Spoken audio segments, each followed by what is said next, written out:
G'day, welcome back to my Aviation Human Factors channel. I'm David East. Here's what we're going to be talking about today. Basically, what human factors are involved if you're in a really highly stressful situation in the aircraft.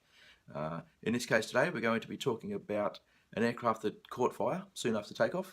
So my question to you guys today is, if you were in this kind of situation where your aircraft was caught on fire, how do you think you would act differently to overcome that situation and to get all your passengers off safely? The flight we're going to be talking about today is Saudi Arabian Flight 163. It was an L1011 TriStar which took off out of Riyadh in Saudi Arabia, headed for Jeddah. This incident occurred on the 19th of August 1980. The aircraft had 14 crew and 287 passengers on board. 7 minutes after this aircraft took off, the pilots and the flight engineer got an indication that there was a fire in one of the rear cargo compartments.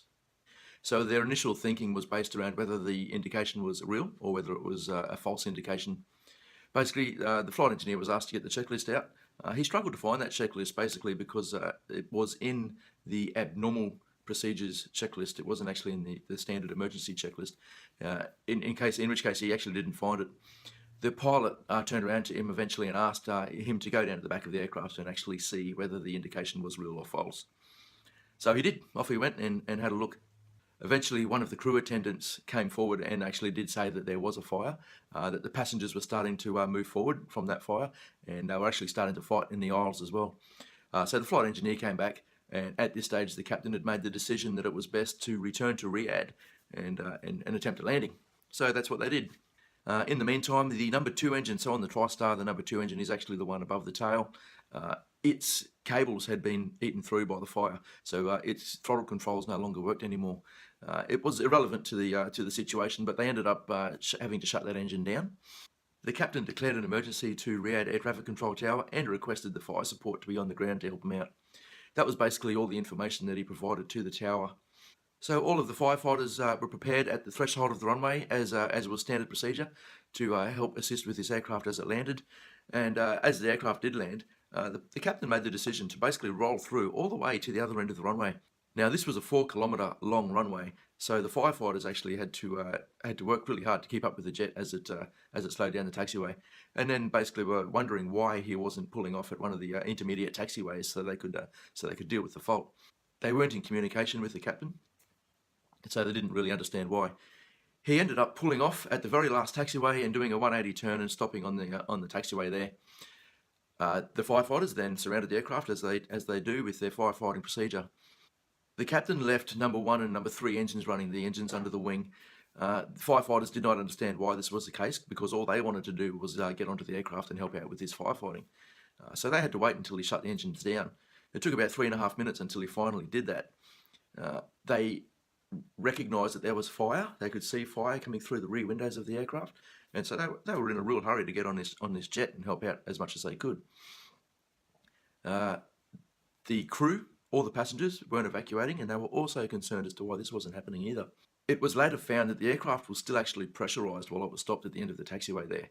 Now normally, when the aircraft lands, the outflow valves controlling the pressurisation should open to depressurise the aircraft completely.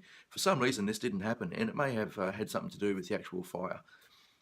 So obviously, whether the captain ordered an evacuation or not, the crew attendants probably found it very hard to open those doors, obviously, because there was some pressurisation in that aircraft. It ended up taking the firefighting crew 23 minutes after that aircraft stopped to be able to get onto that aircraft. Unfortunately, by that time, the entire crew and the entire passenger load had perished, either from the fire itself or from smoke inhalation. Once the firefighters were finally able to open the doors on this aircraft, the addition of that oxygen that they provided basically set a flash fire in the aircraft, which set the entire cabin on fire and destroyed the aircraft completely. Everyone on board that aircraft was found in the forward half of the aircraft, obviously because the fire in the rear cargo compartment ended up coming through the floor and destroying the rear of the aircraft. Okay, so let's have a quick chat about the human factors that were at play in this incident. The big 3 I've got are communication, decision making, and situational awareness.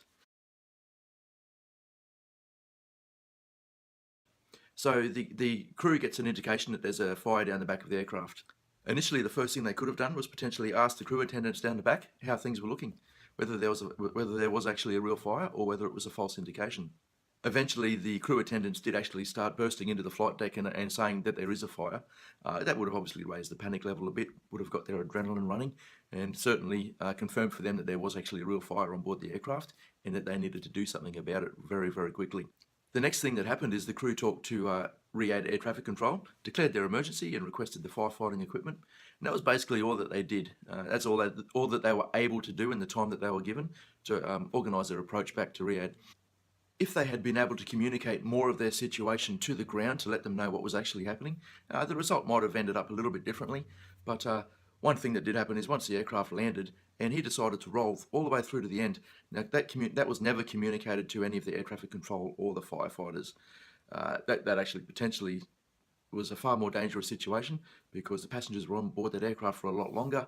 The firefighters had no idea what was really going on. They were wondering why he hadn't stopped, and that made it a very dangerous situation. One of the biggest consequences of communication is whether it actually does happen. In this case, and not enough information was communicated forward to allow people on the ground to help out in this situation the best that they possibly could. So let's have a quick look at what the textbook has to say about communication. Basically, there are two types of communication, being verbal and non-verbal. We all know with non-verbal communications that body language is 99% of the communication that is happening. In this case, with the with radio communications, you don't get to see the body language. So with voice characteristics, how was the pilot's tone? Obviously, he would have been fairly stressed out, so his tone and the modulation in his tone would have reflected that quite accurately. One of the communication errors that could have occurred in this case, clipping a radio transmission, yeah, there's potential for that in this case. Mishearing information, so the air traffic controllers would have been listening to this pilot who would have been fairly stressed and may have misheard some of the information that he portrayed across. The pilot needs to ensure that he's providing the correct information. We need to ensure from both ends, both from the pilot's perspective and the air traffic control's perspective, that no assumptions are made. Basically, that the communication is clear and concise. So the initial decision to return back to Riyadh, considering they had an emergency, was obviously a good one. The decision to roll through all the way to the other end of the runway, increasing the time that emergency was going to play out for, was obviously not a real good one. That could have been taken care of a lot quicker if they did a full stop on the runway very quickly and evacuated that aircraft straight away. And then that also begs the question as well, so what decisions were made once the aircraft finally did stop? Did the captain give the order to evacuate straight away? Were the crew actually unable to due to the pressurisation of the aircraft? And was that communicated to anyone on the ground whatsoever? It seems in this situation that the decision to evacuate was made, but the crew was actually incapable of carrying that out. So this is a very high intensity situation, and the crew needed all that information to come to them to be able to make a good decision on what the best outcome would be. Initially, the crew got the indication that there was a potential fire. If they had gotten a good word picture from the crew attendants down the back of the aircraft of what was actually happening, that would have been able to build their situational awareness to help them make a better decision. Plus, it was also partly the crew's responsibility to give the situational awareness to the people on the ground, the air traffic control tower and the firefighters, as to what was actually happening so that they could prepare to fight it the best they could. So let's just go back to the textbook quickly. So here we have the Ensley model, which is just a model of situational awareness that is out there for which actually makes some sort of sense. It tells you to perceive the information, combine the information to develop a mental model, and then anticipate the future events and their potential impact on your task. What does that actually mean? Look, I tell you what I like to do. I like to put all of these analogies into driving. So you want to have situational awareness when you're driving. Let's say you're driving down the beach. You've never been there before. There's plenty to look at. There's on the left you've got the beach, you've got a lot of people. On the right you've got a lot of shops and all this exciting stuff happening. So when you drive down that road for the very first time, your situational awareness is really quite low normally. The speed limit might be 60, but you're driving at 25, casually cruising down, looking at all the people, looking at all the shops, looking at everything that there is to look at. Your situational awareness is not real good. What's the car in front of you doing? What's the car behind you doing? That's low SA. To have high situational awareness in that case, what you need, in my opinion, is experience.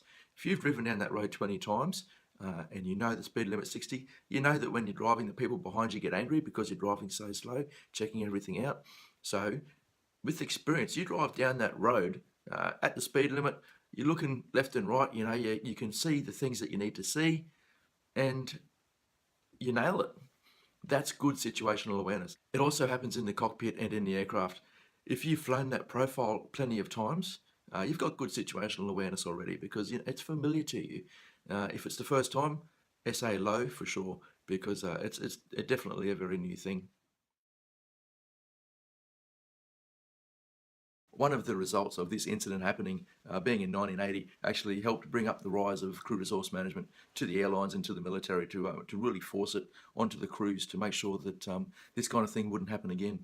Obviously, these days, the big three human factors that come out of this accident being communication, decision making, and situational awareness are really pushed onto crews these days to help them with their crew resource management strategies. I think a few procedures these days have changed with airliners as far as evacuating goes, depending on the aircraft type. If the aircraft is stopped and is in a safe situation, the crew attendants down the back are actually able to initiate that evacuation if they feel it's necessary. So once again, thanks for watching my video. Please let me know what you think by either offering comments, subscribing, offering likes or dislikes as you deem appropriate. I look forward to bringing your next video to you. See you next time, and safe flying.